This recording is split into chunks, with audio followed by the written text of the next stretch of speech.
18-ാം നൂറ്റാണ്ടിൻ്റെ അവസാന കാലഘട്ടത്തിൽ ജീവിച്ചിരുന്ന ഫ്രഞ്ചുകാരനായ ഞാണിന്മേൽ നടക്കുന്ന വിദ്യയിൽ വിദഗ്ധനായിരുന്നു ചാൾസ് ബ്ലോണ്ടിൻ. അദ്ദേഹം നയാഗ്ര വെള്ളച്ചാട്ടത്തിൻ്റെ മുകളിൽ വലിച്ചു കെട്ടിയ കമ്പിയിൽ കൂടി പലതവണയായി നടന്ന് മറുകര എത്തിയിട്ടുണ്ട്. ഒരിക്കൽ കണ്ണുകെട്ടിയും വേറൊരിക്കൽ ഉന്തുവണ്ടിയുമായും കമ്പിയിൽ കൂടി നടന്നിട്ടുണ്ട്. ഒരിക്കൽ തൻ്റെ അഭ്യാസ പ്രകടനം കാണുവാൻ നയാഗ്ര വെള്ളച്ചാട്ടത്തിൻ്റെ ഇരുകരയ്ക്കും ആൾക്കാർ തടിച്ചുകൂടി. അവിടെ കൂടിയ ആൾക്കാരോട് ബ്ലോണ്ടിൻ ചോദിച്ചു, എനിക്ക് മറ്റൊരാളെ തോളിലേറ്റിക്കൊണ്ട് കമ്പിയിൽ കൂടി നടന്ന് മറുകരയെത്തുവാൻ കഴിയുമോ? എല്ലാവരും വിളിച്ചു പറഞ്ഞു, അതെ, അങ്ങേക്കതിന് കഴിയുമെന്ന്. എങ്കിൽ അതിനായി ഒരാൾ എന്നോടൊപ്പം വരുവാൻ പറഞ്ഞു.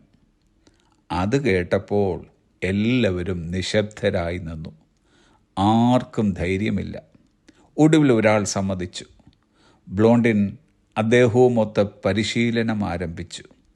ബ്ലോണ്ടിൻ തൻ്റെ സഹകാരിയോട് പറഞ്ഞു, താങ്കൾ ഒരു കാര്യം ഓർമ്മിക്കണം, എൻ്റെ ഇച്ഛയാണ് ഇവിടെ പരമമായിട്ടുള്ളത്. അതിന് താങ്കൾ വിധേയനായിരിക്കണം. അതിനെ താങ്കൾ അശേഷം എതിർത്തുകൂടാ.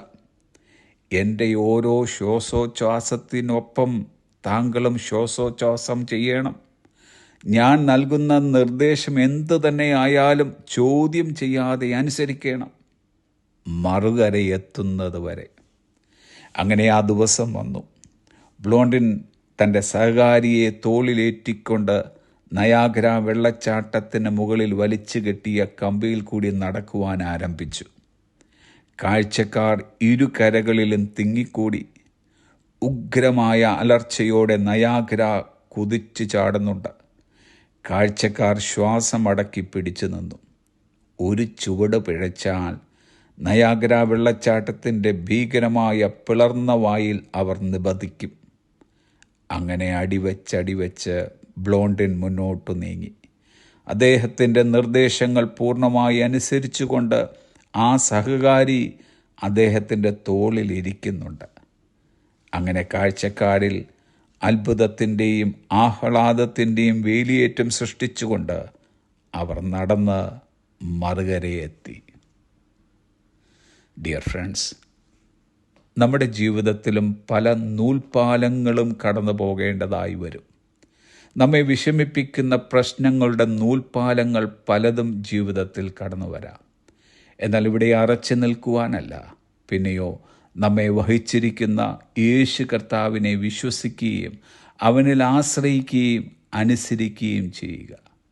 അവൻ നമ്മെ ചുമക്കുന്നതുകൊണ്ട് അവൻ്റെ പരമാധികാരം നാം സ്വീകരിക്കുകയും കർത്താവിൻ്റെ ആജ്ഞകൾ ചോദ്യം ചെയ്യാതെ നിരുപാധികം അനുസരിക്കുകയും വേണം.